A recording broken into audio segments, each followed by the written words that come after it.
Tere! Olen Siret Lahemaa ja näitan, kuidas helindada oma esitlusi novia.com veebilehel. Kõigepealt tuleb siis luua omale konto.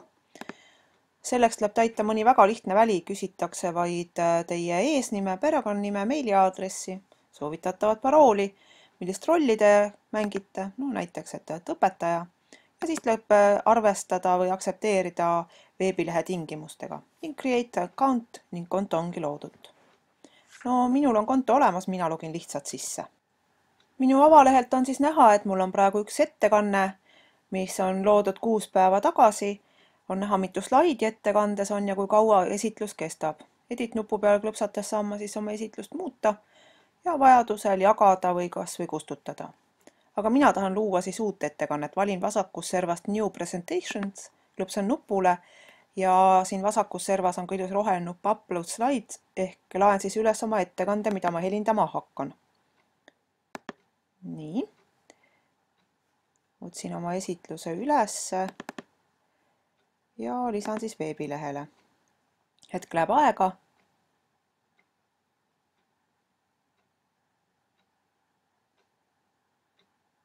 Sellest, et ettekanne on valmis, antakse mulle helisignaaliga märku. Võtan siis ja helisignaal kõlas, nüüd ma võin hakata salvestama häält või videot. Vaikimisi on mõeldud siin niimoodi, et teie ettekande kõrval on näha ka teie nägu ehk salvestatakse veebikaamera abil videopilti ja teie hääl. See on siin vasakus ääres settingutes, aga kõigepealt ma pean siis lubama oma kaamera või mikrofoni. Vajutan nupule allow. Ja siit ma saan siis muuta, praegu oleks näha siin minu pilt, aga mu kaamerast ei tööta. Võin siis valida ka record audio only ehk salvestatakse ainult hääl. Ja nüüd pilti ei jää. Siin on ilusti näha all slaidid, mis mu ettekandes on, ehk ma kogu aeg näen ka ilusti, mis järgmine slaid on.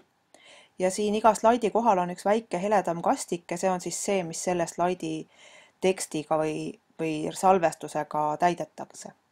Ja nupule record vajutades hakatakse esitlust salvestama. Siin tuleb arvestada sellega, et siin ette ei näidata numbreid, ehk ei ole sellist kogumise aega, kohe võib rääkima hakata. Aga tehke siis väike paus, et väike hingamise koht. Nii, vajutan siis nupu record. Tere, mina olen Siret Lahemaa ja täna tutvustan Kärdla Kalevivabrikut. Kui tekst on sisse loetud, tuleb vajutada nupule stopp ja kohe näha, et siin täitus esimene kastikene värvilise salvestusega. Kui ma tahan uuesti seda salvestada, et läks midagi halvasti, vajutan ka siia punase peale ja siis antakse mulle valida. Et kas ma tahan seda ära kustutada ja uuesti salvestada või mulle see sobib. Nii et kui ma vajutan cancel, siis sobib, kui ma ütlen record slide, siis salvestame oma teksti üle. Mina ütlen praegu cancel. Ka võin üle kuulata, kuidas siis salvestus õnnestus. Tere, mina olen Siret Lahemaa ja täna tutvustan Kärdla Kalevivabrikut. Tundub, et see sobis, mulle oleks vaja nüüd minna järgmise slaidi peale. Vaat siin on nüüd väike selline trikiga koht, et ma ei saa automaatselt edasi minna. Ma valin siit record ja ütlen siit continue ehk jätkan salvestamist ja hopsti hüpatakse järgmisele slaidile.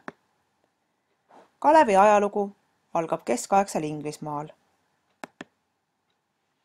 Ja niimoodi järjest siis klõpsates kõik slaidid läbi saan ma oma esitluse ära helindada.